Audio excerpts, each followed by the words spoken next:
Kalau bicara pungutan, ya bagus. Kalau bisa Bali ini dijual mahal, ya kita jual mahal.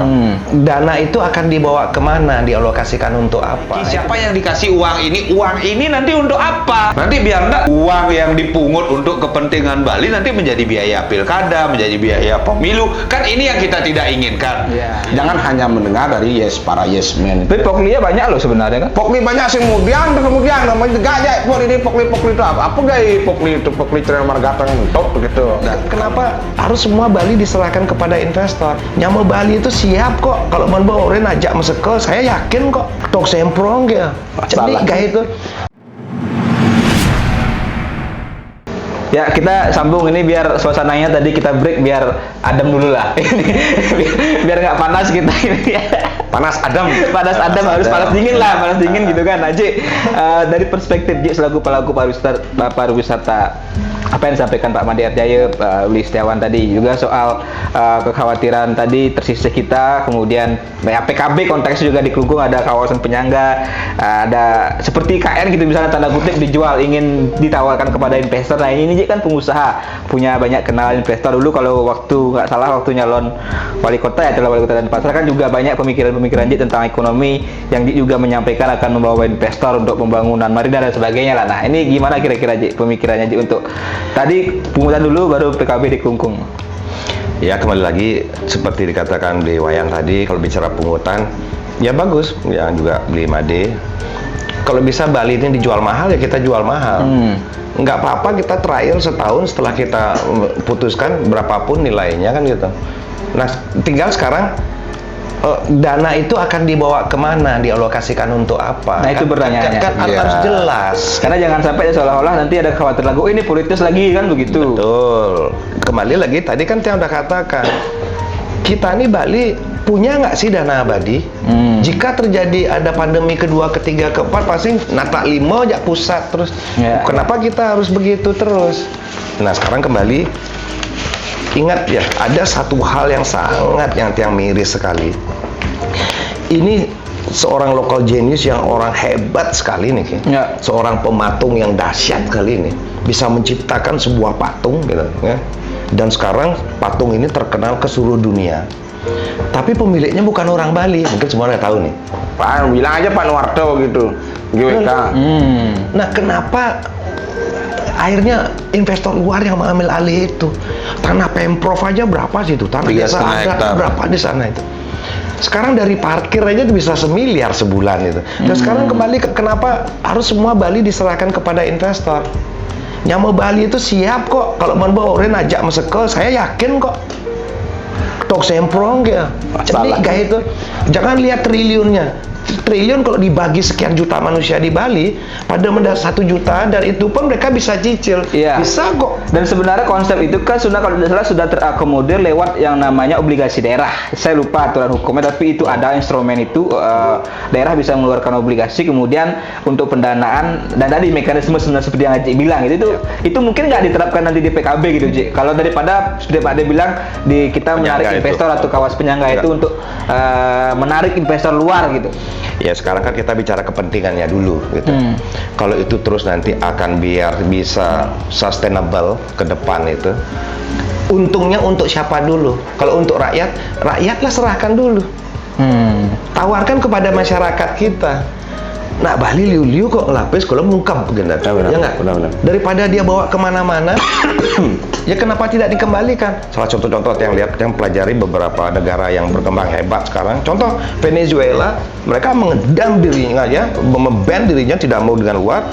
Ya pemimpinnya bilang, yuk kenapa kita harus tergantung luar? Kita punya sumber daya banyak. Malahan mereka pakai berdikarinya Bung Karno kan? Kemarin mereka kan koperasi loh dipakai di sana. Venezuela kan kemarin amruk kan? Sekarang udah bangkit mereka. Waduh, sudah dahsyat. Ketika bukan ambruk berita barat, dia dibilang ambruk, tapi dia kembali mengecangkan ikat pinggang untuk dirinya. Jadi sekarang sudah bangkit. Dengan diputuskan bahwa terus hot buttonnya kena, masyarakat diajak ini milik kita, gitu. Ya Bali juga begitu. Bali ini kalau bang apa kalau pang terus kita punya kan itu dulu esensinya biar jelas. Menbenak Bali, sadin je tiang. membajak meseke, ani seken saja, ini benar. Dia yakin kok. Ya. Ya nggak? Apalagi kita punya petinggi-petinggi yang sekarang sudah duduk nyaman.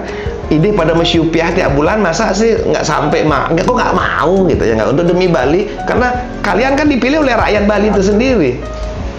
Setuju nggak kira-kira? Sangat setuju. Nah, belum lagi kudang pengusaha raga ngobo di Bali nih. Ya. Ide 1% dari NOP-nya saya yakin mereka nggak masalah kok, apalagi perkembangan bisnisnya dahsyat sekali ya nggak. Mereka pasti setuju Untuk membangun Bali kan Untuk ya. membangun Bali. Tapi ini kan narasi-narasi yang kalau di pusat kan narasi yang muncul adalah kekuasaan atau rezim ini dikuasai oleh oligarki. Nah, bagaimana kalau di Bali gitu dengan pemikiran yang J bagus sampaikan itu, apakah nanti nggak ujung-ujungnya juga itu misalnya dibendung oleh kekuatan oligarki, segelintir orang yang ingin mendapatkan sebenarnya benefit dari apa yang terjadi di Bali? Perspektif politik Pade lah mungkin juga beli.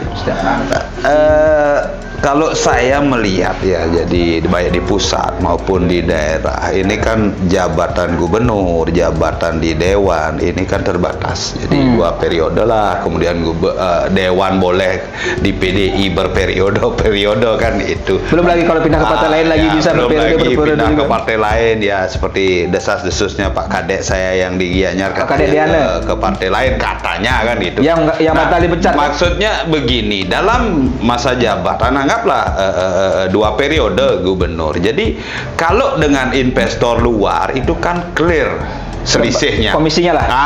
Kan clear selisihnya. Tapi kalau membangun seperti apa yang disampaikan idealnya itu kan belum tentu melihat selisih. Ya. Tapi kalau dengan investor kan clear selisihnya. Maksud pada indera keenamnya ya itu indra keenamnya seperti itu. Bilang aja ke saya Itu posisinya. Nah, kemudian sama halnya saya ini, mohon maaf kalau saya kan dengan data ya. Jadi kajian Pak Sugawo Kori ini kan doktor ekonomi. Jadi ada posisi yang dilihat dari BTDC, dari PKB. Nah, sehingga bergainingnya sengaja dimahalkan, kemudian itu diturunkan, kan ada selisih di posisi itu.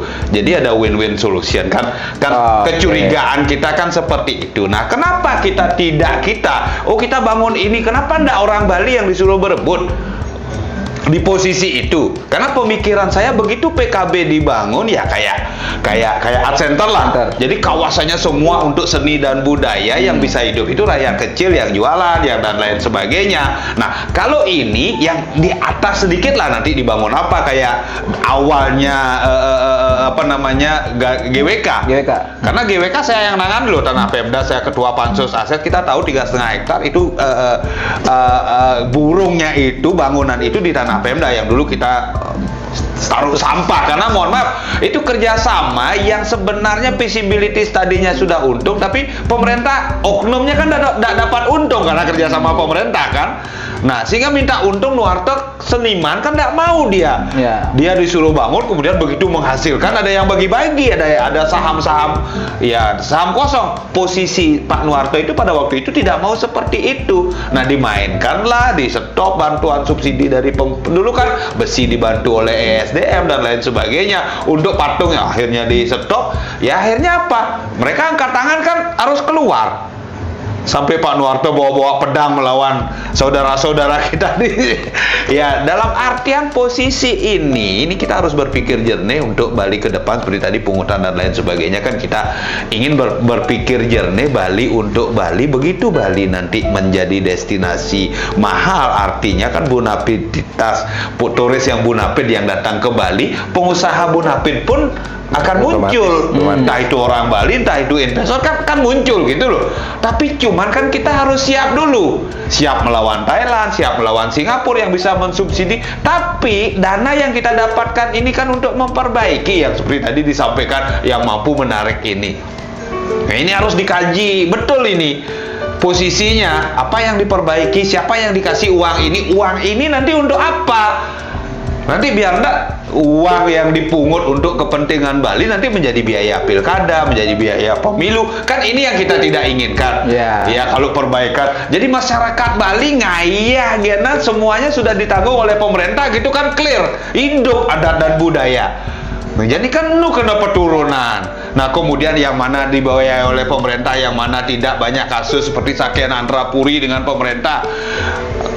apa namanya ngodalnya pemerintah, kemudian pendapatan sesari plus parkirnya masuk ke yang lain kan ini kita tidak mau. Tapi begitu pemerintah kemudian masyarakatnya ngayah ini hidup semua, kami yakin turis itu akan datang melihat, mohon maaf, tontonan kita yang kita senang dengan budaya kita masih, bukan kita menjadi kebun binatang, tapi kita dengan harga diri kita sudah mahal dengan harga, saya ngaya. Kan begitu. Kalaupun nanti ada yang orang luar kerja di sini, kita sudah punya. Jadi kita sudah hidup, kita sudah ditonton nyaman. karena kita punya keunikan, harkat martabat. Kita lebih tinggi, bukan kita ditonton kita kekurangan. Ya, Itu kita mungut uang karena kekurangan, bukan. Kita mungut uang untuk memperbaiki sehingga kita sejahtera. Kita ditonton sudah sejahtera dengan keluar laku Trimandala. Kita hidup semua kan. Nah, Bli, Setiawan, kalau itu kira-kira Pak Gubernur, karena kan Bli tadi bilang kita ini kan bukan orang-orangnya Pak Gubernur ya, artinya bukan orang di lingkarannya beliau. Nah, kalau kita seperti masukannya Jik bagus, masukannya Pak Made, masukannya Bli, kira-kira bagaimana Bli agar bisa didengar Pak Gubernur gitu? Ini kan, ya kembali lagi tadi, ya biar tidak seolah-olah ke Pak Gubernur itu ada filter gitu loh, ada blok-blok yang kita nggak bisa tembus gitu. Saya pikir dengan kita lakukan ini beliau mendengar ya.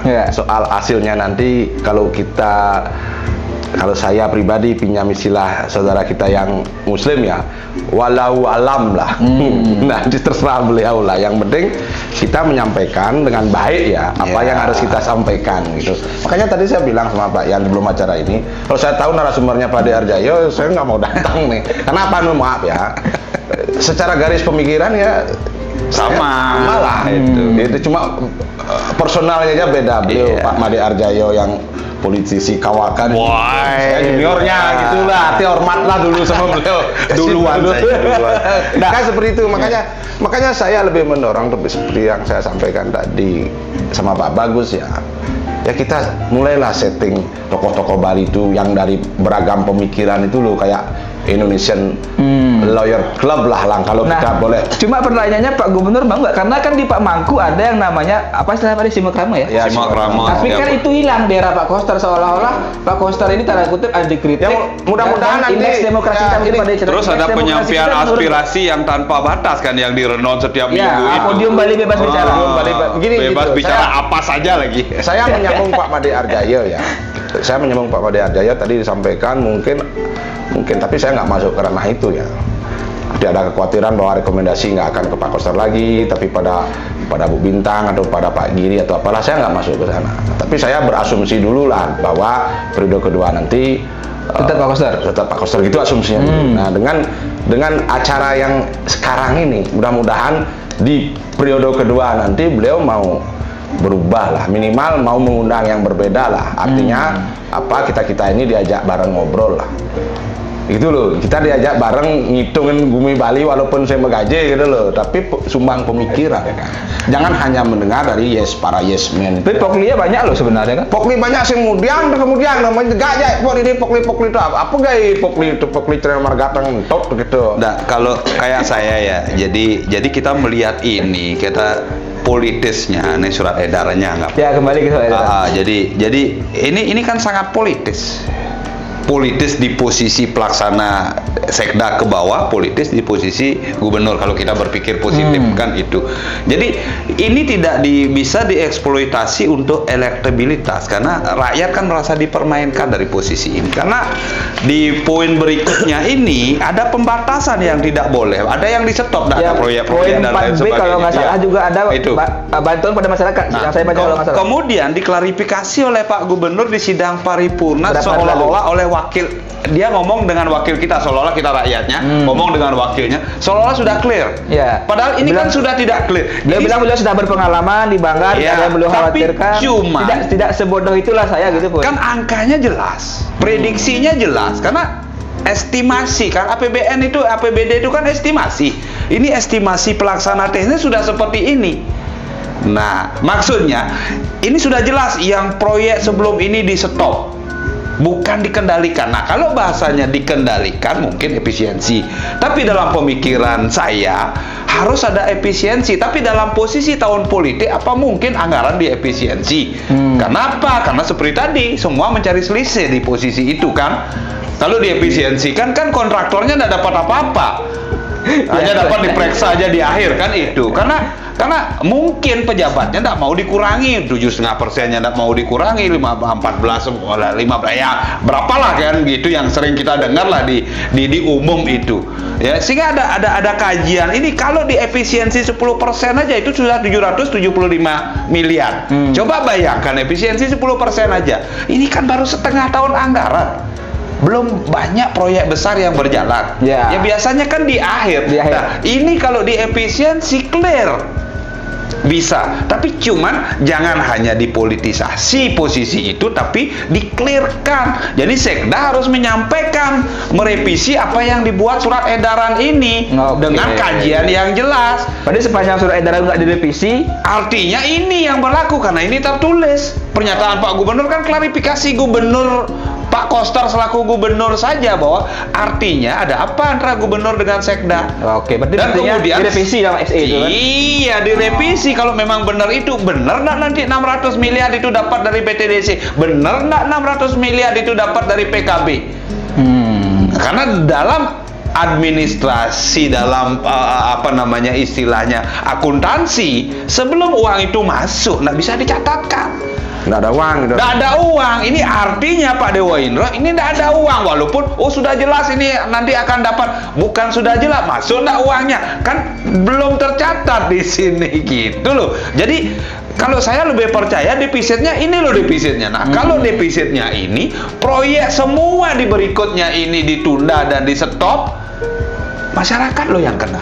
Tapi kan Pak Dan yang bisa di ini hanya gaji, belanja gaji, tunjangan dan lain sebagainya. Kan yang hidup hanya ASN sama jaringan ini saja. Tapi kan kalau itu terjadi dengan fakta bahwa Pak Koster akan sudah selesai masa jabatannya di September awal, berarti kan tidak ada bisa diminta pertanggungjawaban kepada Pak Koster. Nah, sehingga itulah Pak Dewa Indra saya ingin selamat juga selaku Sekda. Berarti Pak Koster selamat, Pak Dewa Indra selamat. Iya, posisinya itu. Kan itu. Nah, ini makanya kan tapi apakah ini juga menjadi daya tawar Pak Dewa Indra untuk PLT Gubernur? Oke, ada seperti itu kan semuanya by design kan. Ini kan udah duduk bersama, Sekda sama Gubernur mungkin duduk bersama, buat ini sama-sama untung kan dalam posisi. Tapi cuman mohon maaf, ini letter luck tertulis.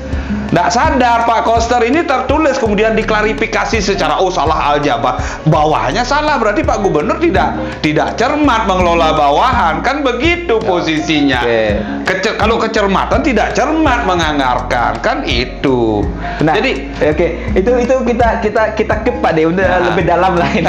karena kita ingin juga lebih fokus dulu di dalam konteks pariwisata yang mungkin sedikit secara teknis lah, kita bicara teknis gitu. Ji bagus.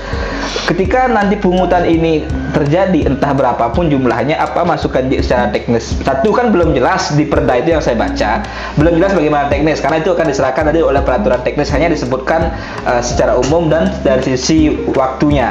Teknisnya kan belum, kemudian peruntukannya untuk apa belum jelas juga. Misalnya kalaupun dibilang di sana akan untuk perlindungan alam, lingkungan, tapi kan presentasenya belum jelas, sehingga kekhawatiran Pak Made Arjaya nggak akan muncul bahwa itu tapi pungutannya mohon maaf saya ini ya tiga perda yang dibahas sekarang yang tumpang tindih ya. Yang pertama itu pungutan bagi wisatawan asing. Kemudian yang kedua kontribusi perlindungan kebudayaan. Ini minta ke pusat apa pungut lagi di sini? Ini kan perlu diperjelas. Nah itu saya belum baca yang kedua. Kemudian yang ketiga tanggung jawab sosial perusahaan. Nah, ini juga yang menjadi. Ini kita mau menarik investor, kemudian dia ada tanggung jawab, dia akan berpikir dulu. Nah, intinya adalah apakah seperti pemikiran Pak Bagus, kita ingin berdikari mandiri, orang Bali itu punya uang lah. Ada yang punya uang lah kalau kita bisa dihimpun, asal pejabatnya tidak nyari selisih. Sama-sama orang Bali bergotong royong, tidak ada yang nyari selisih, hidup bersama-sama, clear bagi saya. Tapi kalau sepanjang pemerintahan masih seperti sekarang, poinnya adalah ada biaya pilkada, ada biaya politik, ada biaya massa, itulah. Ini akan sulit. Kita bisa berpikir ideal, tapi ada idealisme yang kita terapkan ini akan sangat sulit. Mohon maaf Pak Yan, bahasa politisnya kan begitu. Itu klarifikasi soalnya politik. Ya silakan dulu Ji. Tapi itu kita singgung Ji. Gimana Ji, masukan teknis Ji? Belum lagi kita bicara kalau soal berdaya tanggung jawab sosial atau CSR itu kan itu nanti akan dihimpun di data. Ini kan mungkin bisa jadi bergending politik juga gitu. Saya oke lah kita bahas tadi. Ya. Tapi kita fokus dulu ke pungutan ini Ji. Kira-kira gimana Ji? Agar nggak bocor juga gitu Ji kan? Ya kembali, kalau semua hal kayak seperti ini dipolitisir ya repot gitu. Kepentingan untuk masyarakat itu tidak akan pernah jelas kan gitu ya nggak? Ya kalau kembali lagi itu yang sampaikan bahwa apapun keinginan kita ke depan, semua kan berpulang dari namanya pandana kan gitu. Ya. Kita harus concern dulu sekarang terhadap Bali ini sudah 78% udah dikuasai oleh pihak luar. Raga kengken menorang ya ke tengah mekilir terus tidak pernah harus keliru bersatu itu. ke tengah. Saya sepakat ya beliwayan itu ya. Ya semoga nanti pemimpin siapapun, pemimpin kalau misalnya Pak Koster yang memimpin untuk periode kedua misalnya lagi, ya marilah mengajak semua para ya elemen-elemen masyarakat yang kritis ya, yang memang betul-betul bagaimana untuk Bali ke depannya harus bagaimana gitu. Ajak mereka-mereka yang bisa, boleh mereka mengkritisi tapi dengan solusi, jangan cuma mengkritisi kan sehingga solusi nggak ngintinya mau menjajal gitu terus gitu. Saya ampura tiang potong Pak Bagus. Bicara orang Bali ya. Contoh di luar tema hari ini ya. Kayak Tajen. Ini mohon maaf ya. Orang Bali itu menjujak nih ajakan yang tersetuju kan kok. Saya ya asumsi saya pribadi ya hampir 100% kok nak Bali itu demen Tajen. Ya. Tapi kalau kita sudah bicara antara dilegalkan dan tidak dilegalkan, kita uyut pedidi. Terpolarisasi. Sampai terpolarisasi antara saya pun dibully. Cising nawang kurang cang legai di Tajen kayak itu aja. Bahkan sih begitu kan bahasanya. Padahal saya setuju Tajen dilegalkan loh. Untuk apa? Biar untuk istrinya bisa jualan dengan bebas. Ya. Menurut hemat saya, kita itu lobbynya, debatnya dengan yang nggak setuju. Ini mohon maaf sekedar mengingatkan dulu ya. Saya nyaleg di PKB dulu loh, melegalkan Tajen. Nyambung nggak? Nggak nyambung. Saya tahu kok PKB nggak bakalan setuju Tajen. Ya, padahal partai Muslim kan? Partai Muslim nggak akan setuju. Anggap umpama saya jadi caleg nggak bakal setuju mereka. Tetapi dengan ketidaksetujuan mereka dan kesetujuan saya bisa melobi itu kuat-kuatan melobi. Ya. Atau biasanya gini, umpama ini kiainya PKB, Pak Kiai, ya oke lah di Jawa nggak boleh, di Bali boleh lah, kan gitu. Yang lebihnya gitu. Lah kita uyutnya aja, ini kan nggak nyambung kan gitu. Selalu begitu. Saya ingin kayak sekarang saya ke Nasdem. Saya jujur ya, ini nyerempet ke pusat sedikit. Nah Bali Leon Ganyar, terlepas Ganyar dicalonkan atau tidak, Leon Ganyar. Kalau Anies, wah politik identitas lah, ayat dan mayat lah. Saya kasih satu contoh ya, ada di WA saya. Ada berita yang mengatakan bahwa waktu Pak Anies pidato masa meninggalkan GBK itu dipercaya. Saya loh di GBK. Saya kasih fakta langsung. Ya saya kasih fakta langsung. Diam dia. Itulah kita membenci sesuatu, menyenangi sesuatu tanpa Anies yang gawang. Anies yang gawang. Umpama mendukung sesuatu, dukung. Ngedaknya sesuatu, nggak lihat. Kalau saya enggak, saya masuk ke dalamnya. Siapa sih Anies? Itu loh, masuk ke sana. Bukan berarti saya membabi buta, enggak, baik fakta loh. Saya ada di GBK loh, dan saya boleh jujur mengatakan, kalau saya apple to apple-nya, acara yang duluan itu digelar duluan sebelum PDIP maksudnya? Ya apalah saya nggak lupa. Harlah Bung Karno orang aja PDI. Harlah Bung Karno maksudnya? Ya di GBK. Acara PDIP kalau jujur ya, ini dengan dari kapasitas ya. Lebih ramai sekarang. Apa barometernya? Parkirnya tuh bubar sampai jauh, sampai ke Monas, sampai kemana-mana gitu. Dan itu masa real kan? Real itu nggak dibayar. Saya contoh, saya nggak dibayar. Banyak yang nggak dibayar. Ada satu orang yang bukan Nasdem di luar nih, kan masuk itu kan harus bawa gelang kan? Nggak bisa masuk dia karena bergelang. Cari ke DPW. Kan saya berasumsi dia orang Nasdem. Saya bukan orang Nasdem. Saya kesini hanya karena Pak Anies gitu. Tolong dong Pak, biar bisa. Saya ngakal-ngakalin. Saya kontak DPW. Pak, ini anak buah saya kececer lagi 2. Namanya siapa? Ya saya bikin aja nama siapa gitu 2 orang. Terus dapat gelang, saya kasih mereka masuk. Ya, Yusuf kan. Tapi intinya orang itu melihat figur. Dan itu real fakta. Terus ada orang bikin berita, saya screenshot dulu. Pukulan telak bagi Anies begitu pidato masa meninggalkan. kutu kupret ini anak dan itu dipercaya di Bali aja Pak mikir. Iya. Coba nih politik kampanye. Saya nggak kampanye, saya menyampaikan.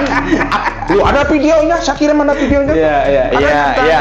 Clear kan permainannya. Mohon maaf ya. Permainannya seperti itu, tapi logika kasar aja. Kalau saya mohon maaf ya di PDI, adinya kone nomor telu terus adinya udah takut ngajak nak kone bekalah terus mudahnya. Jadi begitu kita ketakutan, begitu kita harus memotong, artinya raganya. Nah, mohon maaf saya sampaikan dulu, PDI itu paling canik ke paling bedek ke dengan merahnya mata banteng itu kita dengan keberanian ndak pernah mengatakan ketakutan. Ini masa nak nomor telu kone persentasenya jo Hasil survei paling jo. Kalau saya enggak takut. Artinya yang di pusat itu tahu ada apa ini.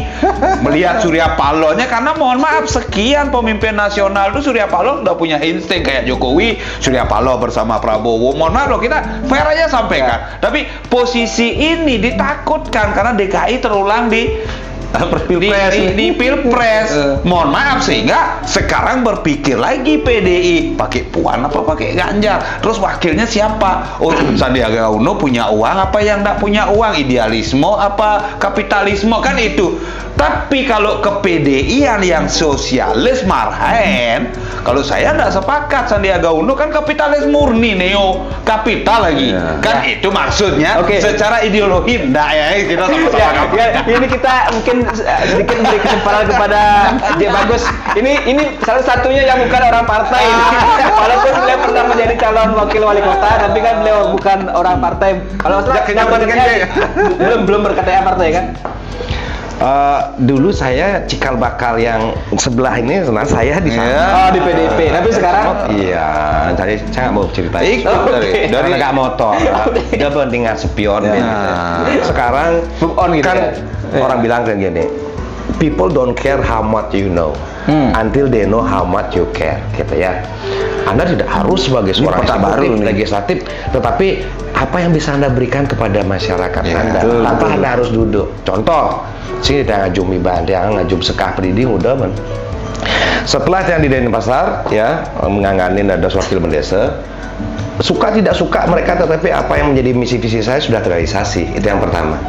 Kalau saya jelek, predikat yang saya lakukan itu kurang baik di mata masyarakat, nah jadi nyamo di renon ngejuk tiang, ajak tiang untuk berpikir kengken bisa desa tiang niki bisa maju. Belum selesai tiang sudah peletaan batu pertama bulan depan ini, IB tiang undang aja dua desa di Nusa Penida, di Batu Madeg, disuruh bagaimana menata kawasan mereka yang selama sudah sekian ratus tahun orang gitu, luasnya 100 hektar, dan dia punya titik bagus sekali di mana dikunjungi oleh wisatawan minimal 500 sampai 1000 per hari. Tidak ada pengelolaan yang baik. Nah, kembali lagi kan sekarang nyane saja sih nenek, kan gitu pertanyaannya nggak?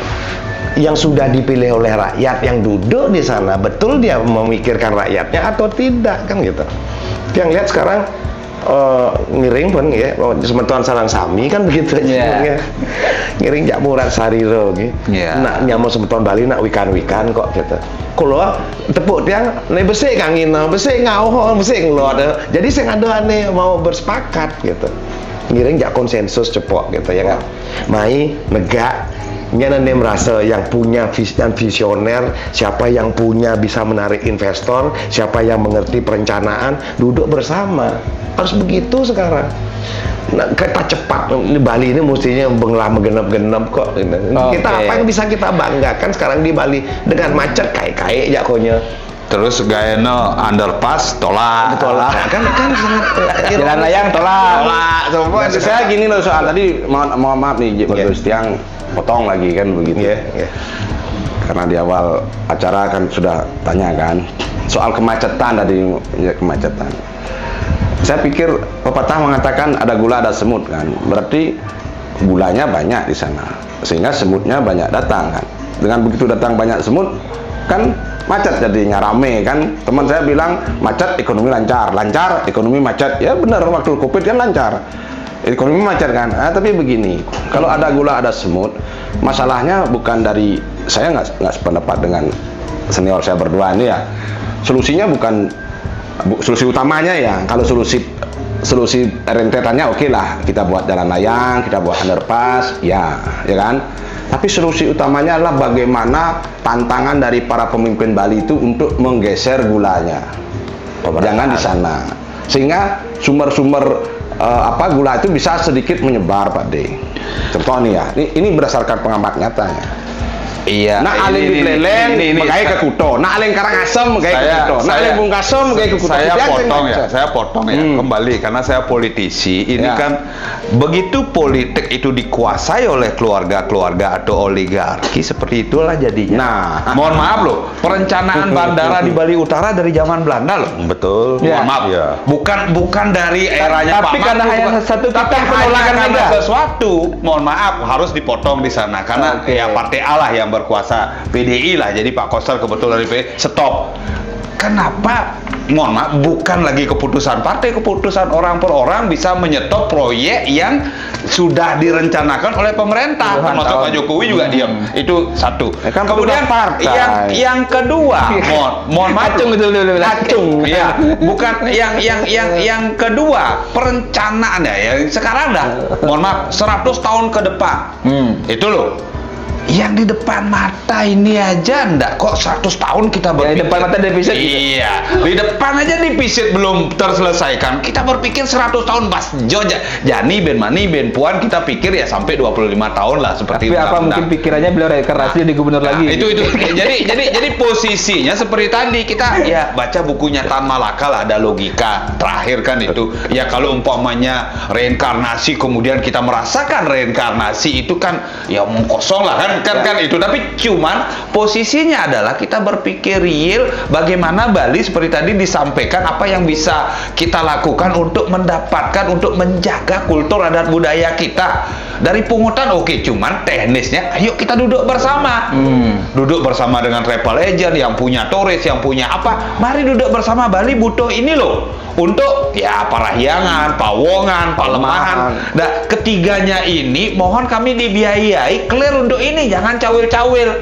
Bendesanya nanti jangan jadi DPR ya, cukup Ya. ayah di bendeso. Digaji nanti bendesanya kan sing jadi bendeso. Setelah dilantik sekian ratus juta lang apa biaya ini, tahu-tahu jadi calon, pin ngai bendeso, pin melantik. Nah, mohon maaf loh. Jadi posisinya adalah MDA dan lain sebagainya. Mari duduk bersama untuk balik ke depan. Udah mau bahas joh 10 tahun ke depan ini karena Oke. 10 tahun ke depan ini susah seperti tadi. Minggir. Ya, boba bang. Tapi kalau tadi konteksnya Bendeso semua jadi nyalon kan jadi petugas partai juga, sama juga jadi. Ya itu makanya itu mari kita buat entah pererem entah apalah namanya, ngayah ya ngayah kan itu seperti Karena beliau kalau gini sampaikan. nanti saya membayangkan Bendeso boleh nyalon, Inde Sulinggeh juga boleh nyalon. Tidak ada undang-undang yang melarang Sulinggeh Itu. nyalon sebagai legislatif. Saya pikir boleh kok. Buktinya Wik juga boleh. Nah itu, Wik boleh, nyalon nggak boleh kan? Logikanya di mana kan gitu? Ini kan ada yang Wik gitu sampai di videoin kan. Ya itu tadi kan logikanya gini, Nah. Wik boleh, tapi kalau nyalon kok dibilang Jadi ini makanya politik saya ini bilang, akan ini ada- mendowngrade duniawi loh. Emang Wik bukan duniawi kan Ya. seperti itu? Ini harus ada reformasi revolusi berpikir yang betul-betul Revolusi mental lah kalau Pak Jokowi bilang. mental, ya. Tapi jangan sekedar lip service aja, harus betul gitu loh. Oke, ya ini Iya Satyo Wacana lah. Oh anak saya tidak buat politik, tahu-taunya buat Jadi wali politik. kota, iya. gitu lah. Nah maksudnya kalau sudah saya ini kan rakyat menilai atau cuma dia. gini kan ada imbauan hentikan KB Bali bikin 4-6 anak tapi pemimpin cuma belum punya 4-6 kan gitu, itu kan juga sama. Ya, tapi Saya 4 loh. Tapi posisinya adalah oke lah kita berpikir 4, berpikir 6, oke lah berpikir banyak. Siapkah kita dengan lapangan kerja yang ada? Nanti 4 stunting dulu kan? Ya, mohon maaf Tapi lah. kan gini loh. Pak De, ini mohon maaf Pak De ya. Ah. Saya pelaku loh Pak De. Pelaku ngelapan apa-apa. Lagu mesti papat tuh. Itu satu. Kedua juga saya pelaku pariwisata walaupun tataran paling rendah, saya supir pariwisata juga. Saya kebetulan ambil freelance di agent India kan. Jadi saya banyak ngobrol dengan orang India. Kenapa India dengan penduduk begitu banyaknya, ya mereka bisa bertahan dan ekonomi India, mohon maaf aja ya, mereka itu naik. Kenapa? Satu, pemimpin Modi itu pengaruhnya kuat sekali. Kedua adalah produk domestik bruto, artinya apa yang mereka produksi bisa dikonsumsi oleh rakyatnya sendiri. Nggak seperti kita. Kita katanya negara agraris tapi berasnya impor. Iya, kalau selisih kalau Bapaknya impor. impor. Kalau beli dari Kan petani itu. potong kan Nah, ribut. makanya saya dengar kan kenapa bisa kuat? Kenapa bisa kuat? Ini berdasarkan orang India ngomong ya, apa yang kami produksi bisa kami pakai sendiri. Swadesi ya, Pak? Iya. Swadesi. Sehingga ekonomi kami relatif bertahan. Berputar. Oke. Bandingkan dengan kita, itu loh, itu harus jadi catatan kepada siapapun nanti pemimpinnya. Pemimpinnya, oke. Agar jangan cari, mohon maaf nih, impor daging sapi titip 10.000 per kilo, impor bawang putih titip 10.000 per kilo. Ya kapan kita maju? Oke. Mafia-mafia impor itu harus dibunuh kalau Ya, gitu. itulah Itu loh. seperti yang disampaikan Jek Bagus tadi, berdayakan kekuatan nyama kita kan gitu. Ya, saya setuju. Oke. Makanya orang-orang seperti ini harus banyak dikumpulkan. Harus biar kita memberi pendidikan, mengedukasi masyarakat. Dengan perbedaan. Saya caleg loh, saya nggak peduli. Yang penting saya ngomong. Mau pilih saya oke, nggak pilih saya emang gue pikirin gitu. Santai Ya. aja, nggak usah bayar pilih saya ya, pilih saya. Nggak Oke, bisa gitu. ini kita sambung lagi Bli, kayaknya nggak habis-habis. Mungkin Ya. kita akan selesaikan saja. Ya, nanti kita akan sambung lagi lah di kesempatan berikutnya. Mungkin kalau Pak Koster berkenan kita undang gitu. Saya mungkin mudah-mudahan berkenan ya kepada yang terhormat Pak Koster, kalau Bapak kebetulan menonton acara ini, ya kalau ada teman-teman kayak Pak Widano, Surya Kencana, Erwin undang, datanglah Pak. Itu anak-anak Bapak, rakyat Bapak. Jangan menolak lah Pak. Ya saya pendukung Bapak juga sih sebenarnya. Cuma dalam hal ini saya harus sampaikan, ya ayolah Pak demi Bali. Jangan gini, datang aja, nggak apa-apa Pak. Oke. Terima kasih Pak Koster. Closing Ji, sedikit Ji, mungkin 1 kalimat, 2 kalimat atau harapan kepada Pak Gubernur, bisa nggak 2 periode gitu Ji? Baik, pada kesempatan lagi terima kasih ya. Mari kita sebagai putra daerah yang mau Bali ini asli nih, nuwen ini dihin Bali nih. Kapan lagi? Memang tidak ada kata terlambat. Kalau tidak dari hari ini kita bersatu, kapan? Ingat nih bisa mau leluhur nak keras saja nih ketika raga sing bersatu wenten istilahnya di yang bisa mau nih baca tiangnya kan liu gai kuang pangan raga ngenah coba gai kalau apa sing lah Bali niki Nah, jangan cocok saja tuh Cik. nah makin ngiring ya boya titian nasiin segara nih kan Betul. tiang juga banyak sekali PR-PR yang diberikan oleh anak lingsir tiang Profesor Dr. Marto Steje, beliau kan seorang budayawan ya kan. Banyak sekali masih apa yang beliau sudah titipkan ke tiang, tapi kalau melihat kondisi Bali seperti ini terus kita masih aja bocokrah ke tengah aja mau pendidi lambat laun ya percaya kita akan bubar nih ki hampura nih ki ngiring mungkin nih ki ngingin mana mesti Bali mungkin fisiknya masih di peta tapi orangnya udah entah kemana kan gitu. paling tidak ya begitu karena selalu yang kita lihat cara siap Bali gitu loh gedegnya Iya, Bang Amas ya Mama. bareng-bareng kita bagi ruang ya seperti tadi bilang untuk pemerataan tiap setuju sekali mana porsi yang harus memang yang desa tertinggal di sana lah dibuat sesuatu yang bisa untuk membangkitkan ekonomi kerakyatan di sana kan cenik gak ini ke Gitu. Siap. Terakhir Pak Made Arjaya dan mungkin ada pesan juga untuk teman-teman di PDIP bilang Pak Koster terakhir lagi 1 bulan ini. Anda yang jelaskan pemerintahan itu adalah konservatif, kehati-hatian. Jadi posisinya adalah bagaimanapun situasi politik, apapun pertarungannya. Jadi pemerintahan atau provinsi Bali ini harus selamat karena pemerintahan selamat, jadi masyarakat itu selamat. Ya apa yang disampaikan tadi ya kita butuh bersatu. Jadi perbedaan-perbedaan yang ada itu jangan dikira untuk memecah, tapi kita ingin bersatu. Dalam artian kita punya pemikiran, begitu diramu dengan pemikiran-pemikiran yang berbeda, akan muncul pemikiran dari perbedaan, satu pemikiran yang terbaik untuk Bali ini ya. Jadi Ampura dengarkanlah semua dari barat, dari timur, dari selatan. Ya tentunya adalah pemikiran dari segala arah apa yang disampaikan di Weda itu pemikiran dari segala arah itulah yang akan membuka wacana kita ke membawa Bali ini ke arah yang lebih baik. Jadi mohon maaf, Bali ini bukan milik PDIP, tapi Bali berjalan milik masyarakat Bali, milik NKRI, yang tentunya adalah jangan perhelatan di PDIP nanti menggoyahkan Bali, tapi yang jelas Bali ini harus tetap ajak siapapun nanti pemenangnya. Kalau saya sih harapannya tetap PDIP yang menang, tapi Bali ini ajak tidak pecah, kemudian ke depan berpikir untuk Bali, untuk orang Bali, untuk kemajuan Indonesia. Ya, mungkin terakhir juga pesannya lebih baik mungkin takut sama rakyat ketimbang takut sama kutukan. Ya, gitu. itu. Karena tadi belum saya bilang Betara nggak mungkin ngutuk-ngutuk. Nggak mungkin, Ya, ada nggak Tuhan ngutuk. Yang ngutuk itu yang mengaku perantara Betaro. Maaf nih ya, orang yang mengaku dekat dengan Betaro yang menyampaikan bahwa kalau kamu nggak begini, kamu dikutuk. Oke. Iya, ayo siapa itu orangnya? Duduk dengan saya. Kayak gitu. Tantangan terbuka, tantangan terbuka. Tantangan ya bener nah. Oke. Kan begitu nih. Si A Ya. nih yang merasa dekat dengan Betaro menyampaikan. Atau mungkin penasehat spiritualnya Pak Gop gitu misalnya lah. Bisa jadi. Oke. Kan begitu. Oke. Nah, Betaro mana yang mau nggak ada. Oke, kita closing saja. Sebelum ini menjadi lebih panas karena kita sudah dingin ini. Semua bagus. Ya, semoga lancar juga dengan usahanya Pak Made Arjaya. Kita sebenarnya berharap beliau kembali ke panggung politik praktis, tapi ternyata tidak nyalon kemana-mana di 2024. Nah ini juga mungkin bisa menjadi the new rising star untuk Bali. Ya, beliau yang setiawan dengan Nasdemnya. Nanti kayaknya paling getol mengkampanyekan Pak Anies di Bali kan? Begitu, ya. Oke. Enggak sih, saya ingin menyampaikan sesuatu Fakta. Ya, oke. Gitu loh. Nah, Kita sambung nanti di kesempatan berikutnya. Terima kasih sudah setia di channel YouTube Bali 1. Selamat Bapak, terima kasih. Om Santi.